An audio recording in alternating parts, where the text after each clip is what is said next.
বাপ মারে খুশি করতে লক্ষ টাকা খরচ করা লাগে না রে যুবক। মারে বাবারে খুশি করতে বোয়াল মাছ খাওয়ানো লাগে না। মুখ বইরা আম্মা কয়া ডাক দেও, মুখ বইরা আব্বা কয়া ডাক দেও, দেখবা বাপ মার দিল খুশি হয়ে গেছি। আল্লাহ কয় বান্দা তুই তোর মারে খুশি করলি না, যেন আমি আরশের মালিক রে খুশি কইরা নিলি। রাতের বেলা মাথায় একটু তেল লাগায় দিছো মার, বাবার পায়ের তলায় একটু তেল মালিশ করে দিছো। ওই রাতে যদি তোমার মরণ হয়, মায়ের নবীর সুসংবাদ তোমার ব্যাপারে, যত বড় গুনাহগার তুমি হও না কেন, সকাল হওয়া মাত্রই তোমার জন্য জান্নাতের দরজা খোলা। সকাল হওয়া মাত্রই জান্নাতের দরজা খোলা। আর একজন যদি জীবিত থাকে, একজনকে খুশি করো, একটা জান্নাতের দরজা তোমার জন্য খোলা। এরপরে নবী বলেন আমান আসবাহা আসিয়ান লিল্লাহি ফি ওয়ালিদাইহি আসবাহা লাহু বাবান মাফতুহান মিনান নার। আর যদি কোনো সন্তান রাতের বেলা মারে কষ্ট দেয়, বাবার কলিজায় আঘাত দিয়া রাতে ঘুমায়, অথচ বাবার কাছে মাপ চাইল না, এমন কথা বলল যেই কথায় বাবার কলিজায় লাগছে, মার কলিজায় লাগছে, এরপরও মার কাছে মাপ চায় নাই, বউ বাচ্চা নিয়ে ঘুমায় পড়ছে। মায়ার নবী দয়ার নবী বলেন তুমি যত বড় হাজি সাবার নামাজি হও, সকাল হওয়া মাত্রই তোমার জন্য জাহান্নামের দুইটা দরজা খোলা। কিলা ইয়া রাসূলুল্লাহ ওয়া ইন যালামা। সাহাবায়ে কেরাম জিজ্ঞেস করে ইয়া রাসূলুল্লাহ, এত বড় কথা, যদি কোনো মা কোনো বাবা সন্তানের সাথে জুলুম করে, যদি কোনো সন্তানের উপরে বাপ মা জুলুম করে, তিনটা সন্তানের ভিতরে দুইটারে মায়া করে, একটারে কম মায়া করে, অথবা সম্পত্তি বন্টন করার সময় একজনরে কম দিছে আর একজনরে বেশি দিছে, এইভাবে যদি কোনো মা বাবা কোনো সন্তানের উপরে জুলুম করে গো নবী, তবুও কি সন্তান বাপ মার সাথে ভালো আচরণ করবে? এই প্রশ্ন যখন মায়ার নবীকে করলেন সাহাবী, আমাদের অনেকেরই মনে এই প্রশ্ন থাকতে পারে। আমাকে অনেকে ফোন দিয়ে এই কথাটা জিজ্ঞেস করে, হুজুর বাবা তো আমাকে ঠকাইছে, ভাইরে ভালো ভালো জমি দিছে, আমাকে জমি ভালো দেয় নাই, ভাইয়ের সন্তানকে বেশি আদর করে, আমার সন্তানরে কম মায়া করে, এইভাবে দুই চোখে দেখে, তবুও কি আমি মারে খাওয়াবো, তবুও কি আমি বাবারে খাওয়াবো? আমি বললাম ভাই জবাবটা আমি দেব না, জবাবটা আমার মায়ার নবী দিছেন। সাহাবীরা একই প্রশ্ন করলেন, নবী জবাব দিলেন ওয়া ইন যালামা ওয়া ইন যালামা ওয়া ইন যালামা। নবী তিনবার বলেছেন যদি বাপ মা জুলুম করে তবুও সন্তান জুলুম করতে পারবে না, ভালো আচরণ করতে হবে। একমাত্র কারণ হলো তিনি আমার মা, একমাত্র কারণ তিনি আমার বাবা, একমাত্র কারণ তিনি আমার বাবা, তিনি আমার মা।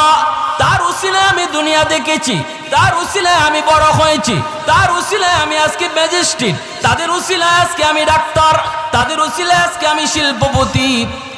আল্লাহ পাক খালিক আর মালিক, বাপ মা হলো উসিলা, ঠিক কিনা জোরে বলেন?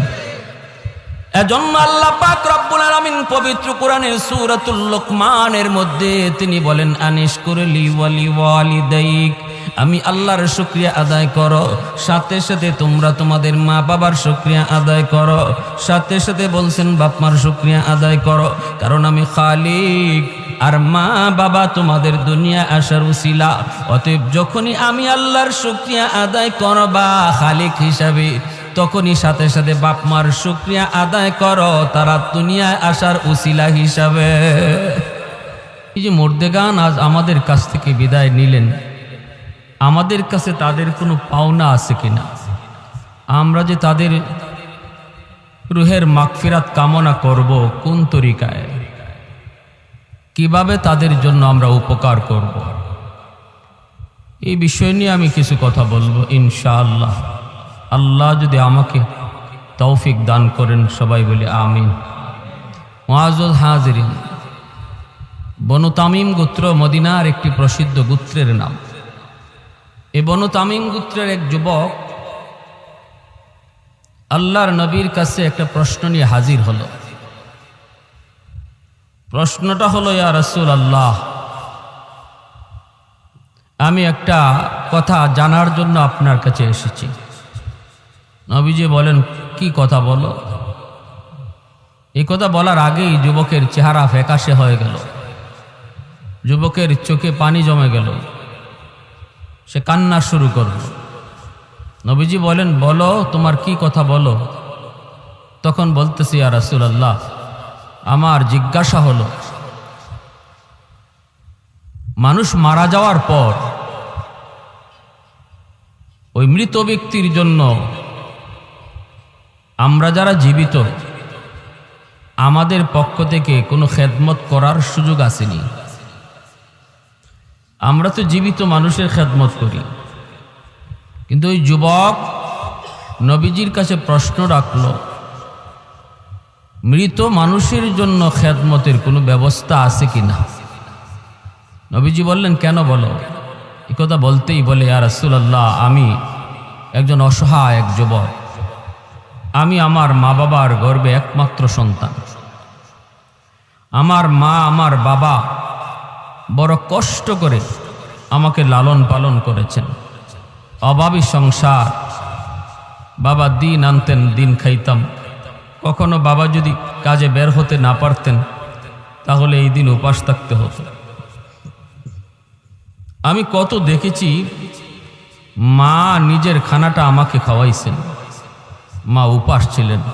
আমি কত দেখেছি আমার বাবা উপোস ছিলেন, শেষ বয়সে চিকিৎসার অভাবে মারা গেলেন। কিন্তু ইয়া রাসূলুল্লাহ, আমি কোনোই উপকার করতে পারলাম না। আমার কাছে তখন টাকা পয়সা ছিল না, আমি উপযুক্ত হয়েছি, টাকা পয়সা কামানোর কোনো সুযোগ আমি পাই নাই। চোখের সামনে সে অভাব আর কষ্ট আর কান্না নিয়েই আমার আম্মা আমার আব্বা দুজন কবরে চলে গেলেন। আমি কোনো খেদমত করতে পারি নাই, কোনো খেদমত করতে পারি নাই। এই ধরনের আমাদের মধ্যে আসেনি না? নাই, আছে। যুবক বলতেছে, ইয়া রাসূলুল্লাহ, এখন আল্লাহ আমাকে অনেক সম্পদ দিছে, আমি এখন প্রচুর সম্পদের মালিক, টাকা পয়সার কোনো অভাব নাই, কিন্তু আমারই টাকা দিয়ে কার খেদমত করব? যার খেদমত করার ছিল সে তো নাই, তারা তো নাই। ওগো নবীজি, এখন আমি শুধু রাতের বেলা কান্না করি, চোখের পানি জড়াই, মার সে অভাবের দৃশ্য দেখা, মার কষ্টের কথা চিন্তা কইরা, বাবার কষ্টের কথা চিন্তা করে, যে আজ আমি চাইলে আমার আম্মাকে আমার আব্বাকে যত বড় ডাক্তার হোক তারে দেখাইতে পারতাম, মাকে একটা ভালো শাড়ি কিনে দিতে পারতাম, আব্বারে একটা ভালো লুঙ্গি কিনে দিতে পারতাম। যখন মা বাবা দুনিয়ায় ছিল তখন আমার তৌফিক ছিল না, আর এখন আল্লাহ আমাকে তৌফিক দিছে, কিন্তু সুযোগ কেড়ে নিয়েছে, মা বাবা কবরে শায়িত। ইয়া রাসূলুল্লাহ, ওগো নবীজি, আমি জানতে চাই, আমি কি আমার আম্মা আব্বাকে কোনো খেদমত করার সুযোগ আছে? এই কথা বইলা যুবক কানতেছে। যুবকের কান্না দেখে আমার আপনার রহমতের নবীও কান্না শুরু করে দিছে।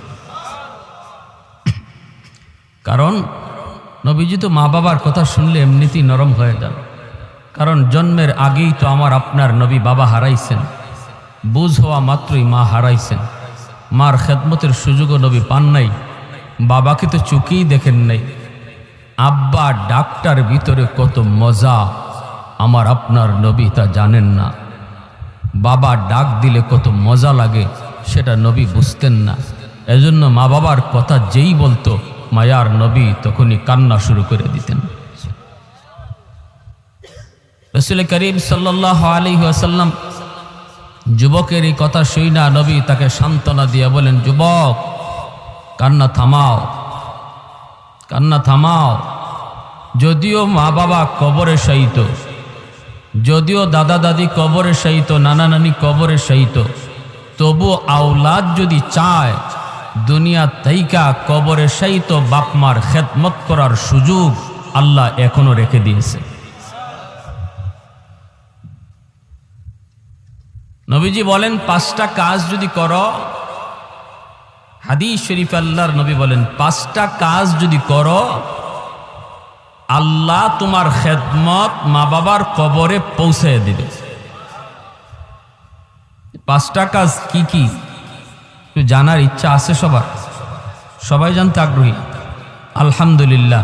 যাদের মা বাবা আজকে দুনিয়াতে আছেন তাদেরও জানা দরকার, কারণ একদিন তারা থাকবে না। কে আগে যাবে কে পরে যাবে কেউ জানে না। আসার সময় সিরিয়াল মেনটেন হয়, যাবার সময় কোনো সিরিয়াল নেই, কে আগে যায় কেউ জানে না। আমরা যারা মাটির উপরে থাকব আমাদের জন্য করণীয় কি? নবীজি বলেন হাদিসের আলোকে 5টা আমল যদি আমরা করি তাহলে আমরা আমাদের কবরে শায়িত মুর্দেগানের খেদমত করতে পারব। আল্লাহর নবী রহমতের নবী বলেন 5টা আমল। 1 নম্বরে নবী বলেন আসসালাতু লাহুমা। নবী বলেন যুবক 1 নম্বর আমল হলো, 1 নম্বর কাম হলো বেশি বেশি করে তুমি তাদের জন্য দোয়া করো। বেশি বেশি করে তাদের জন্য তুমি দোয়া চাও। কোন দোয়া? যে দোয়াটা আল্লাহ কোরআনের মাধ্যমে শিখাইছেন, রব্বির হামহুমা কামা রব্বায়ানি সগীরা। এই দোয়াটা শিখাইছেন কে? একটু মনোযোগ দিয়ে কথাগুলো শুনব। লম্বা চোরা কোনো বয়ান না, 5টা কথা বলার পরই বয়ান শেষ। একটু মনোযোগ, একটু মনোযোগ যুবক, একটু দিলটা নরম করে কথাগুলি শুনো রে। আল্লাহ নবী বলে 1 নাম্বার হলো তাদের জন্য দোয়া। যেই দোয়াটা আল্লাহ কোরআনের মাধ্যমে শিখাইলেন। আল্লাহ নিজে বলেন তুমি যদি তোমার বাপ মার জন্য দোয়া করতে চাও আমি আল্লাহর কাছে, তাহলে এইভাবে দোয়া করো।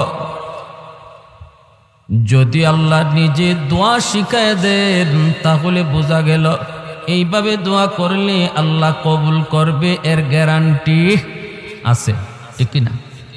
ফ্যাক্টরির মালিক যদি বলে আমার ফ্যাক্টরিতে যারা চাকরি করার জন্য দরখাস্ত দিয়েছো, আমি সব দরখাস্ত দেখার পর একজনকে আমি শুধু চাকরি নিয়োগ দিব, একজনকে দিব।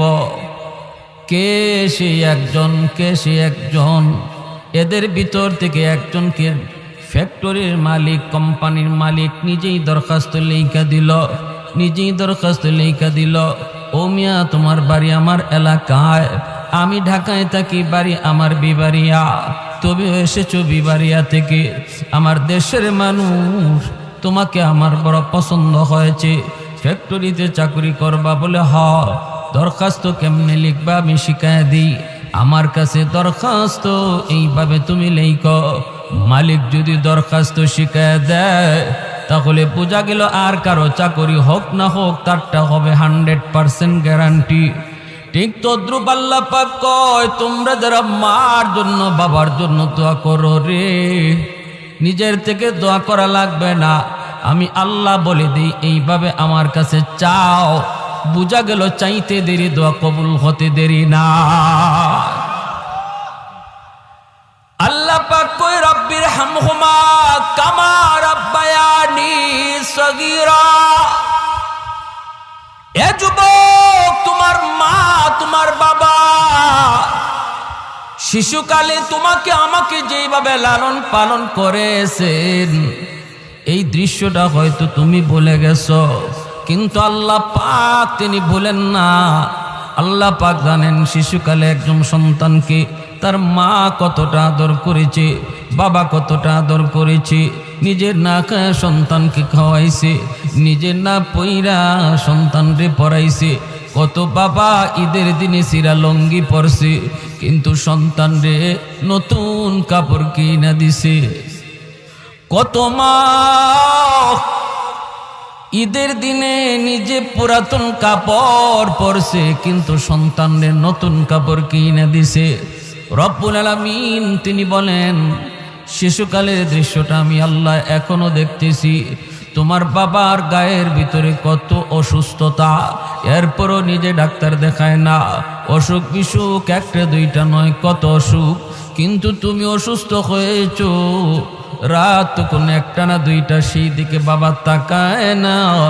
তোমাকে কুলে নিয়ে ডাক্তারের কাছে দৌড় দেয়। বাজারে গেছে, বাবার পকেটে টাকা নাই রে যুবক, বাবার পকেটে টাকা নাই।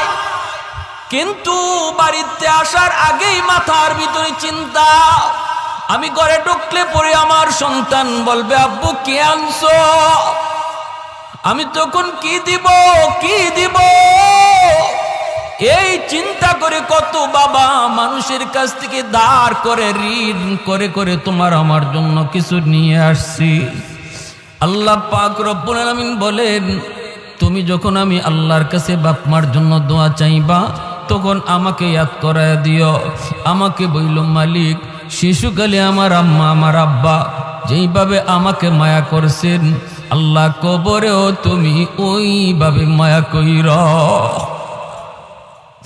আমাকে ইয়াদ করে দিও, আমাকে ইয়াদ করে দিও। আমি আল্লাহর তো ইয়াদ আছি, আমি শুনতে চাই তোমার মুখ থেকে কথা। এজন্য আল্লাহ নবী রহমতের নবী বলেন, এ দুনিয়ার সন্তানের দল, বাবাকে চোখে দেখি নাই, মার খেদমত করার সুযোগ পাই নাই। সাহাবায়ে কেরামদেরকে নিয়ে জিরানা নামক জায়গার ভিতরে নবীজি বসা। হঠাৎ করে সাহাবায়ে কেরাম দেখেন আমার আপনার নবী দৌড় শুরু করলেন। তাকা দেখেন একজন বৃদ্ধা মহিলা লাঠিতে বর দিয়া মায়ের নবীর দিকে আসে। আর ওই মহিলাকে আগায়া আনার জন্য রহমতের নবী, দু জাহানের সর্দার, যিনি কারো সম্মানে দাঁড়ান না, তার সম্মানে সবাই দাঁড়ায় যায়, সেই নবী বসা থেকে দাঁড়ালেন। শুধু দাঁড়ালেন তা না, ওই বৃদ্ধা মহিলার সম্মানে নবী দৌড় শুরু করে দিলেন। আর বলতেছেন, মা মা তুমি নবুয়তি চাদরে বসে যাও। সাহাবীরা জিজ্ঞেস করে, গো নবী কি তার করবা? তোমার এক নাম্বার ডিউটি হলো নামাজ পড়ার পর সাথে সাথে মুনাজাত উঠাও, রব্বির হামহুমা কামা রাব্বায়ানি সগীরা বলো। নামাজের আগেও তুমি হাঁটতেছো, মার কতিয়াত হয়েছে, নামাজ ছাড়ো তুমি বলো রব্বির হামহুমা কামা রাব্বায়ানি সগীরা। কোরআন হাদিসের কথা যারা শুনে, যে যুবকগুলি কোরআনের কথাগুলি দিল দিয়া গ্রহণ করে, এই যুবক কোনো দিন মার কবর দেখা বাবার কবর দেখা গান গাইবে না, বরং বাপ মার কবর দেখা মাত্রই সাথে সাথে এই দোয়া করবে। কত যুবক বাবার কবরের পার দিয়া চইলা যায়, বন্ধুদের সাথে গল্প করে করে চলে যায়, দিলের ভিতরে কোনো অনুভূতি নাই, দিলের ভিতরে কোনো পরিবর্তন নাই। না না না যুবক, একটাবার চিন্তা করো রে, একটাবার চিন্তা করো, এই মা এই বাবা কতটা ঋণ তোমার আমার কাছে রাইখা গেছে। আজ যদি আমি আমার বাবার কবর দেখা এই দোয়া পড়ি, আগামীকাল আমার কবরের সামনে আমার সন্তান দোয়া করবে। আমি যদি গান গায়ে যাই, বাচ্চাও অপেক্ষা করো, তোমার সন্তানও তোমার কবরের সামনে গান গাইবে। এজন্য বলি, না না যুবক, নবী বলেন যখনই ইয়াদ হয় তখনই তুমি এই দোয়াটা পড়ো, রব্বির হামহুমা কামা রাব্বায়ানি সগীরা, রব্বির হামহুমা কামা রাব্বায়ানি সগীরা। পড়ব না সবাই ইনশাআল্লাহ? সবাই এই দোয়াটা পড়ব। ইমাম সাহেব যখন পড়ে তখন আমিও জবানে জবানে বলবো, শুধু আমিন বলবো তা না, যখনই ইমাম সাহেব বলবে রাব্বির হামহুমা, আপনি আমিও জবানে জবানে বলবো রাব্বির হামহুমা, জবানে জবানে দোয়াটা পড়ব। না না শুধু আমিন বইলেই শেষ না, নিজের জবানেও বলবো ইনশাআল্লাহ। ভাইয়েরা বন্ধুরা, করাচির হযরত হাকিম আক্তার সাহেব রাহিমাহুল্লাহ আল্লাহর বহুত বড় ওলি, করাচির মসজিদে নামাজ পড়েন। হঠাৎ করে দেখেন একজন যুবক বড় সুন্দর করে নামাজ আদায় করলো, ডান হাত তার কাপড় দিয়ে পেঁচানো। নামাজ শেষ হলে পরে আল্লাহর ওলি যুবককে ডাক দিলেন, যুবক বড় সুন্দর করে নামাজ পড়েছো, কিন্তু তোমার ডান হাত কাপড় দিয়ে পেঁচানো কেন? যুবক বলতেছে, ও আল্লাহর ওলি, এই করুণ ইতিহাস, আমি আমার মায়ের গর্ভে একমাত্র সন্তান। আমার মার সাথে বেয়াদবি করার কারণে আমার হাতের মধ্যে পচন দেখা দিয়েছে। পচন, এই পচন ভালো হয় না। আল্লাহর ওলি বলেন, কেন তুমি কি ডাক্তার দেখাও না?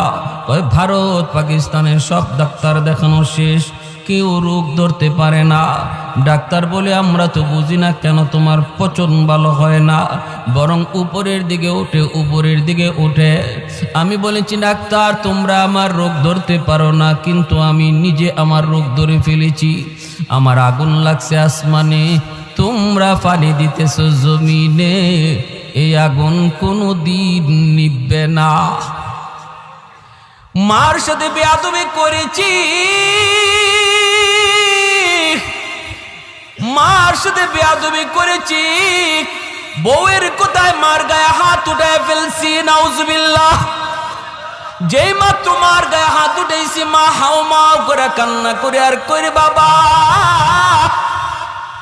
আজকে তুই বউয়ের কোথায় আমি মার গায়ে হাত উঠে দিলি, একবারও চিন্তা করলি না এই হাতটা মা চুমায়া চুমায়া বড় করছি। তোর বাবা নাই, জন্মের কিছুদিন পরে তোর বাবা মারা গেলেন। তোর মুখের দিকে তাকাইয়া জীবন যৌবন শেষ করে দিলাম, অন্যত্র বিয়ে বসলাম না। আজকে তুই তোর বউয়ের কথায় আমি মার গায়ে বুঝে তুই হাত উঠায় দিলি, তাহলে ঠিক আছে, আল্লাহ যেন তোর এই হাত পছায়া দেয়, নাউজুবিল্লাহ। তুই যেন আমার জানাজার নামাজ পড়তে না পারো। যুবক বলতেছে, ও আল্লাহর ওলি, মা এই বদুয়া দেওয়া মাত্রই আমি টের পাইছি আমার পায়ের জমিন কাইপা উঠছে। অফিসে গেলাম, কিছুদিন পরেই মার মৃত্যু সংবাদ। বাড়িতে আসার জন্য রওনা দিলাম, কিন্তু রাস্তায় এত সমস্যা হয়েছে অন্য কোনোদিন হয় না। গ্রামে পৌঁছতে পৌঁছতে মার জানাজা গ্রামবাসী পড়ে ফেলেছে। আমি এসে হাউমাউ করে কান্না করি। মুরব্বীরা কয়, বাবা তোমার জন্য অনেক অপেক্ষা করেছি। মানুষজন আর ধৈর্য ধরে না, এজন্য জানাজা পড়ে ফেলেছি।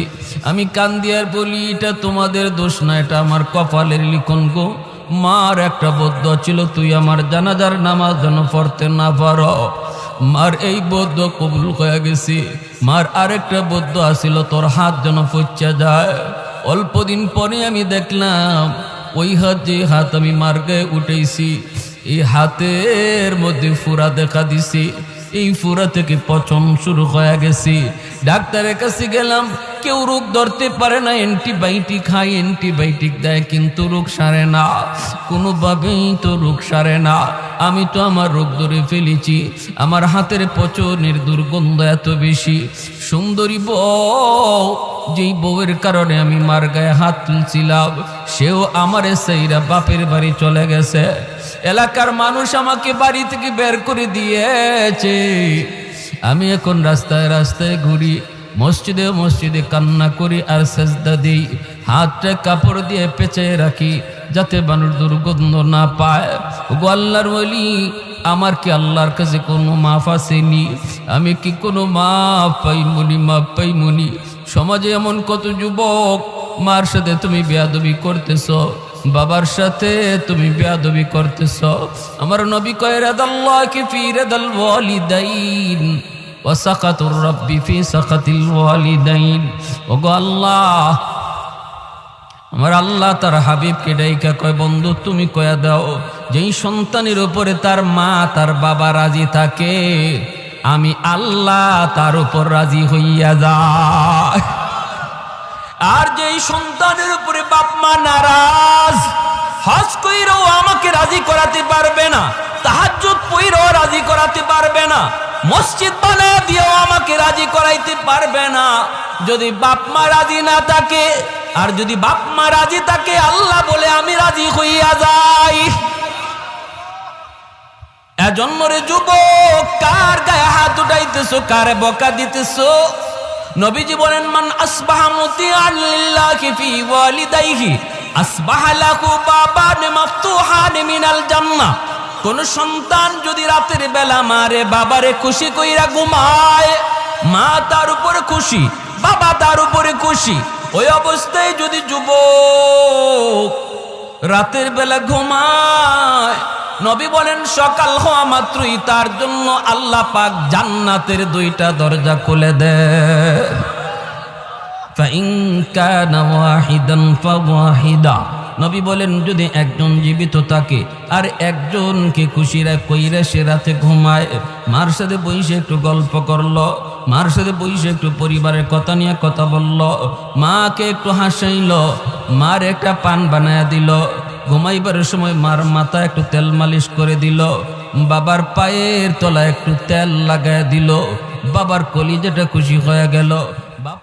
এজন্য আল্লাহ নবী বলেছেন যুবক, এক নাম্বার কাম হলো যখনই মার কথা বাবার কথা ইয়াদ হবে এই দোয়াটা পড়বা। আর এই দোয়াটা পড়া মাত্রই সাথে সাথে পড়তে দেরি আল্লাহ পাক তোমার বাপ মার কবরে খেদমত পৌঁছাইতে দেরি হবে না।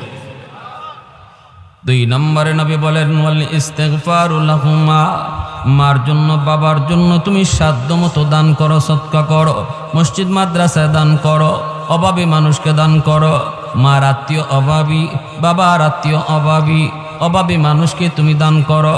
যখনই তাদের নামে তুমি দান সদকা করবা, সাথে সাথে আল্লাহ পাক তোমার মা বাবার কবরে তোমার খেদমত পৌঁছে দিবে।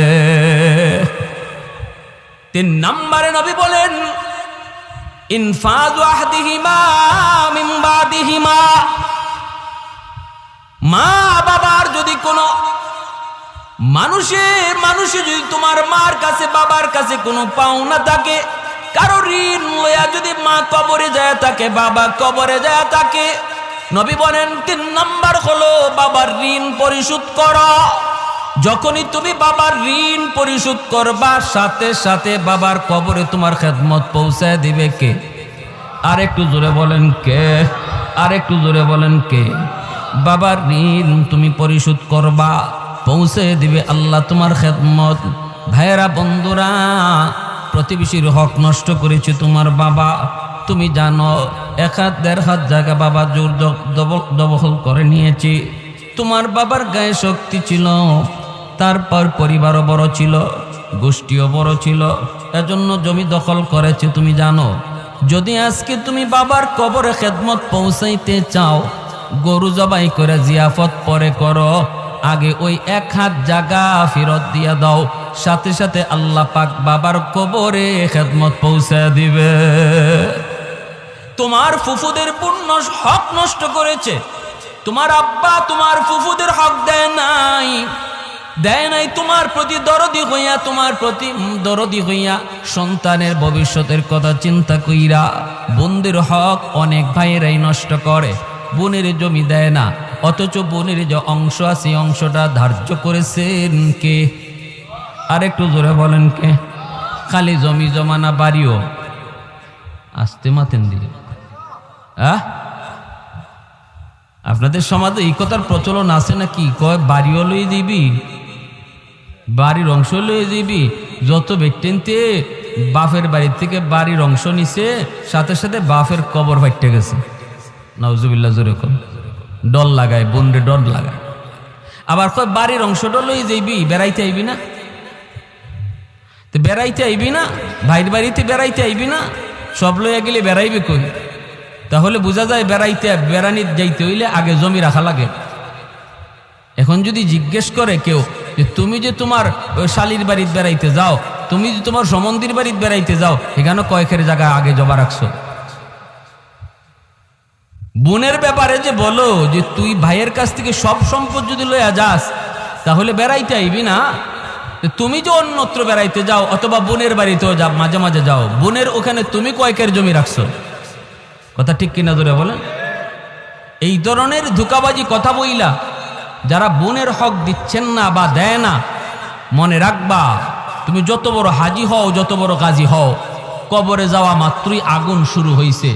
আর এই আগুন নিবানোর একমাত্র পথ, তার সন্তান যদি চায় যে বাবার কবরে আগুন নিবাই, যদি সন্তানটারে দিন শিখায় থাকো, সন্তানের অন্তরে আল্লাহর ভয় ঢুকায় যাও, যদি সন্তানরে আল্লাহর পরিচয় শিখায় যাও, আখিরাতের ফিকির তার অন্তরে ঢুকায় যাও, তাহলেই শুধু বাঁচার একমাত্র পথ।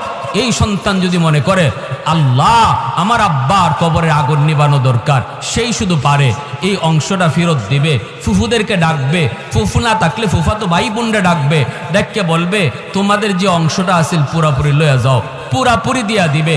যদি তোমার চাচারে ঠগায়া থাকে, চাচারে ডাকো, ডাককে নাইলে চাচাতো ভাই বোনরে ডাকো, ডাককে তাদের অংশটা তাদেরকে বোঝাও। যেদিন বুঝাইবা, যেদিন ফেরত দিবা, ওই দিনই বাবার কবরের আগুন নিববে।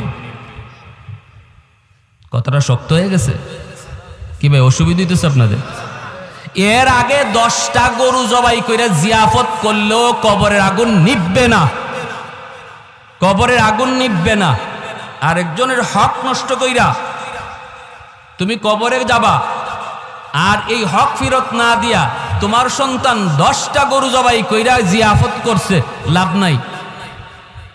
এজন্য আল্লাহ নবী বলে, যুবক যদি তুমি তোমার মা বাবার খেদমত করতে চাও, তাহলে 3 নাম্বার কাজ হলো, মা বাবার কাছে যদি কোনো ঋণ থাকে কারো, তারা যদি ঋণ লইয়া কবরে যায় থাকে অথবা কারো হক নষ্ট কইরা কবরে যায় থাকে, সেই হকটা তুমি দ্রুত ফেরত দাও, সাথে সাথে তোমার খেদমত কবরে পৌঁছায় দিবে কে? আল্লাহ। কি ভাই অসুবিধা হইতেছে?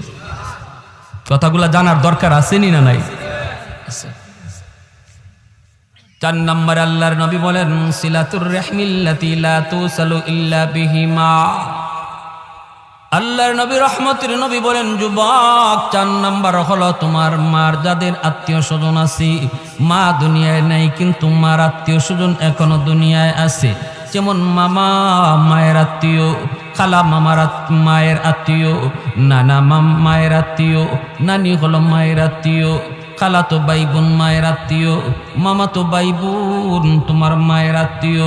মাছকে কবরে যদি তুমি মায়ের কবরের আগুন নিবাইতে চাও অথবা কবরে খেদমত পৌঁছাইতে চাও, নবী বলেন তাদের রক্তের মানুষের সাথে সুসম্পর্ক রাখো। মামাতো ভাই বোনকে ডাকো, খালাতো ভাই বোনকে ডাকো, ওদের বিপদে তুমি পাশে যায় দাঁড়াও।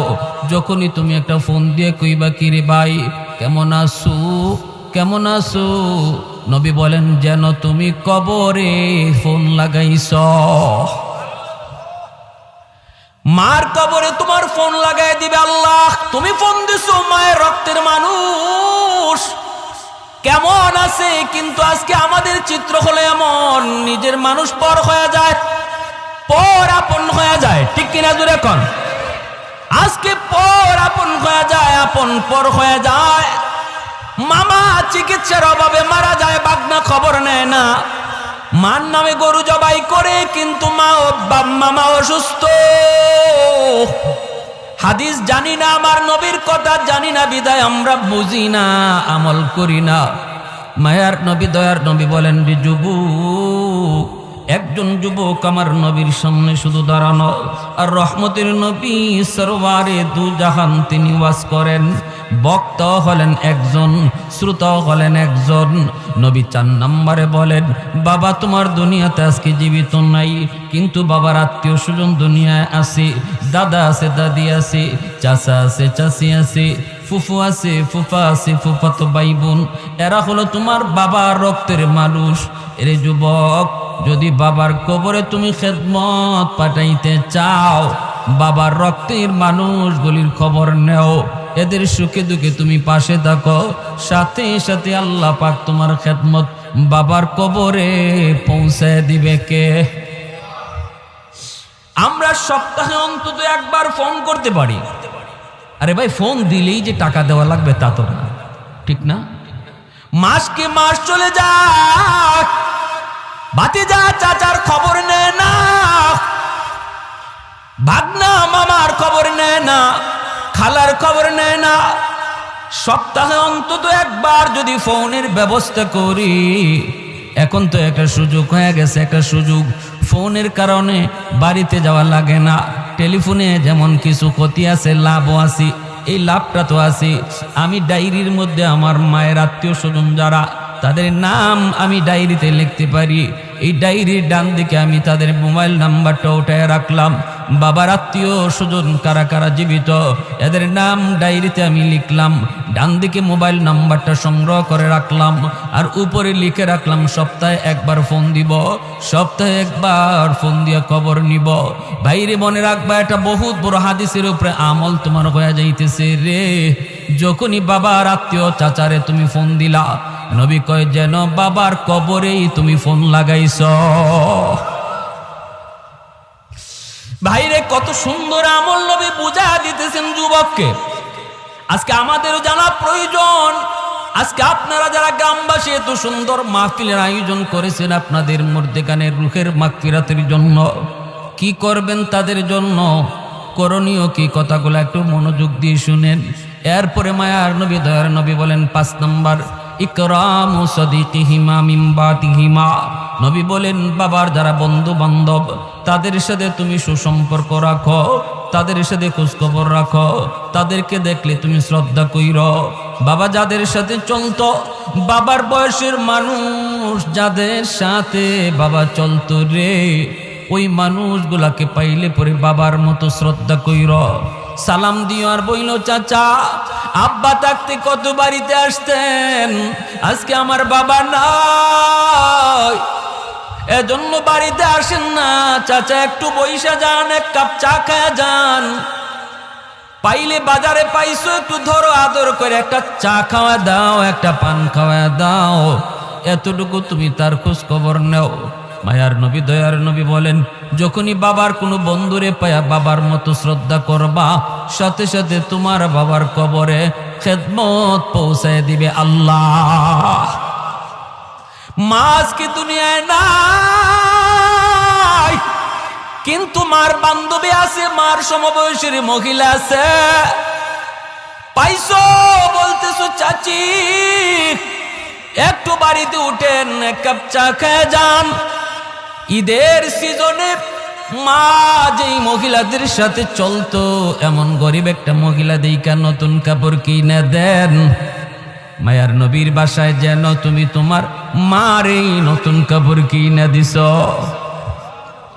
এইভাবে আল্লাহর নবী যুবককে একটা ওয়াজ করলেন আর বললেন 5টা আমল যদি করো, যখনই সন্তান বাপ মার নামে এমন কোন দান সৎকা করে, এমন কোন ভালো আমল করে, আল্লাহ কেমনে সাথে সাথে পৌঁছায়। জুনাইদ বাগদাদি রহমতুল্লাহি আলাইহি তিনি ঘুমাইছেন, স্বপ্নে দেখেন একজন মানুষ, চেহারাটা জাহান্নামী চেহারা, কানতেছে, কালো কুৎসিত, আযাবের চিহ্ন তার চেহারার মধ্যে রয়েছে। জুনাইদ বাগদাদি রহমতুল্লাহি আলাইহি বলেন কে গো, কি তোমার পরিচয়?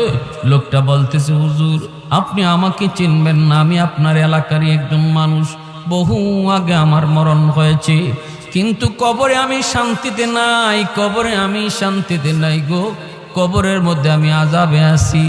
আমার দুনিয়াতে কোনো সন্তান নাই, আছে শুধু একটা মেয়ে সন্তান। আমার আল্লাহ আমাকে জানাইছে আমার মেয়েটা যদি আমার জন্য আল্লাহর কাছে কোনো ভালো কাজ করে, এই উসিলায় আল্লাহ আমাকে মাফ করে দিবে। আমার নামে যদি সদকা করে, আমার নামে যদি কোনো ভালো কাজ করে, আল্লাহ আমারে মাফ করে দিবে। কারণ সন্তান যখন বাপ মার জন্য কোনো ভালো কাজ করে অথবা দোয়া করে, সন্তানের জন্য বাপ মায়ের দোয়া করলে যেমন সরাসরি কবুল, সন্তানও যদি বাপ মার জন্য দোয়া করে এই দোয়াও সরাসরি কবুল। সালাসাতুন দাওয়াতুম মুস্তাজাবাতুন লা শাক্কা ফীহ, দাওয়াতুল মাজলুম ওয়া দাওয়াতুল মুসাফির ওয়া দাওয়াতুল ওয়ালিদ আলা ওয়ালাদিহি। আল্লাহ নবী রহমতের নবী বলেছেন 3 ব্যক্তির দোয়া সরাসরি আল্লাহর দরবারে কবুল হয়। এক হলো মজলুমের দোয়া, আর এক হলো মুসাফিরের দোয়া, আর এক হলো বাপ মার দোয়া। বাপ মার দোয়া যেমন কবুল, সন্তানের দোয়াও বাপ মার জন্য কবুল। জুনাইদ বাগদাদি কয় এবার আমার কাছে কি চাও? কয় হুজুর আমি আপনার কাছে একটু সাহায্য চাই, যদি আমার মেয়েটার একটু খবর দিতেন যে আমি বড় বিপদে আছি, সে যদি আমার নামে একটু সদকা করে আল্লাহ আমাকে মাফ করে দিবে। জুনাইদ বাগদাদির ঠিকানা লইয়া ঘুম থেকে উইটা ওই মেয়েটার সংবাদে তিনি বের হয়ে গেলেন। এলাকার মানুষকে তিনি জিজ্ঞেস করেন, মহিলা মানুষেরা কয় হুজুর মহিলাটা বড় খারাপ, ওর কাছে আপনি কেন যাইবেন, ওর চরিত্র ভালো না। জুনাইদ বাগদাদি কয় আমি চরিত্র ভালো মন্দ বুঝি না, আমাকে বলো কোথায় গেলে পাবো। কই নদীর ঘাটে গোসল করে।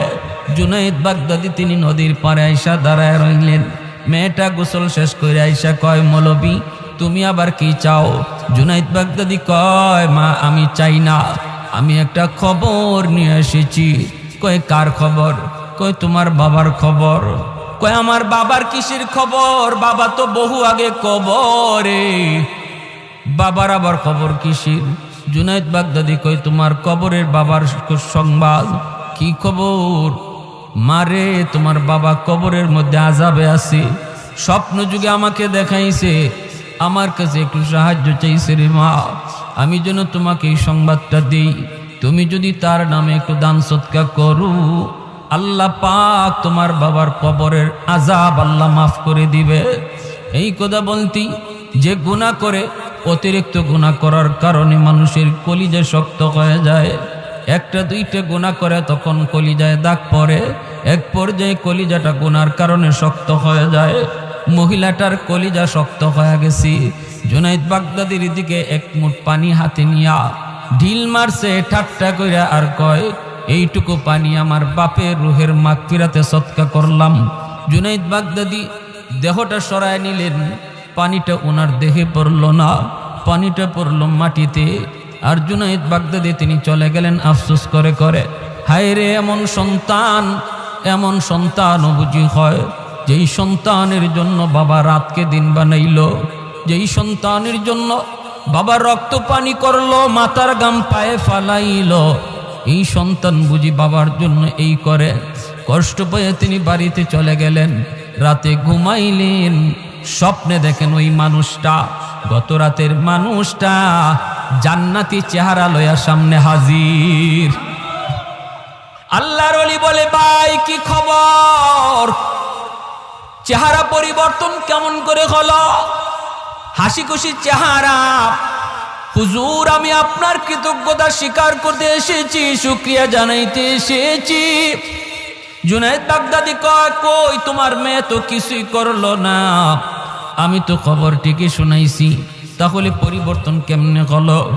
এইবার লোকটায় কয় হুজুর আমার মেয়েটা যে পানি ছিটা দিছে আপনার দিকে, এই পানিটা আপনার গায়ে লাগে নাই, পানিটা পড়ছে মাটিতে। একটা পোকা অনেক দিন যাবৎ পানির তৃষ্ণায় ছটফট করতেছিল, জানজায় অবস্থা। এই পোকার মুখে যখন পানির ছিটাটা যায় পড়ছি, পোকা পানি পান কইরা তার জীবন রক্ষা পাইছে। পোকায় দোয়া করেছে আল্লাহ যার উসিলায় জীবন ফিরে পাইলাম, আল্লাহ তুমি তারে মাফ করে দাও। এই উসিলায় আল্লাহ আমাকে মাফ করে দিছে। मैं तालिब मौला हूँ मेरे इश्क निराला,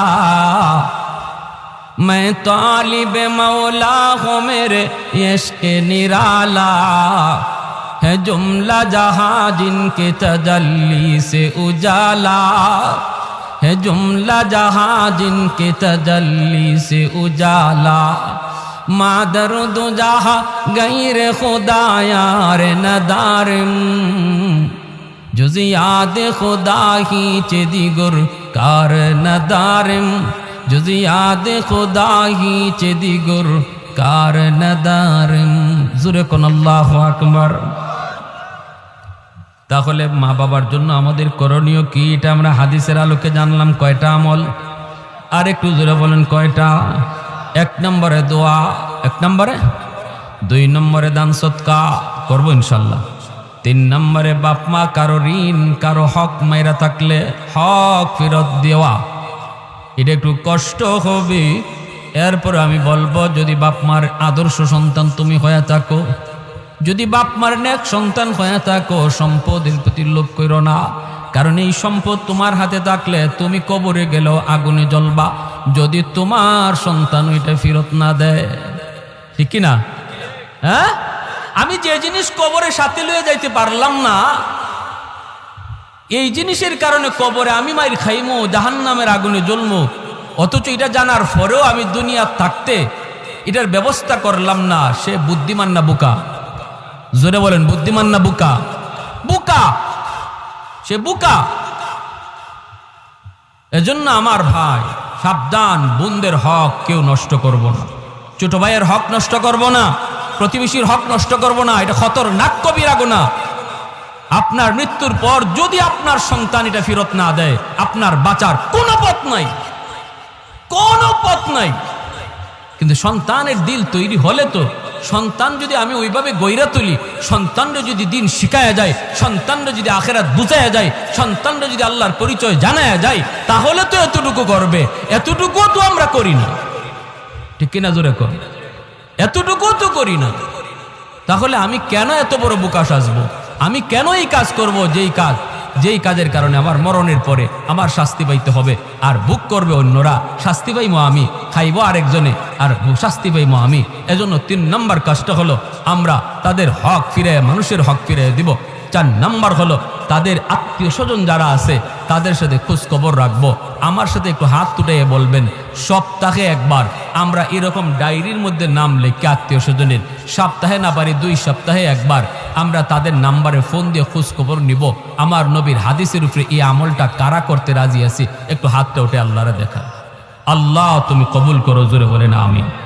আজকে কালকে বাজারও যাইয়া আমরা একটা ডায়েরি কিনবো ইনশাল্লাহ। কোন একটা ডায়েরি কিনবো, কিনা এই ডায়েরির মাঝে আমার মার আত্মীয় কারা কারা জীবিত আছে, বাবার আত্মীয় কারা কারা জীবিত আছে, তাদের নাম লিখবো, নাম্বার, মোবাইল নাম্বার যদ্দূর ফারি আমার কাছে জানা আছে লিখবো, না জানা থাকলে সংগ্রহ করব, সংগ্রহ করে লিখে রাখবো।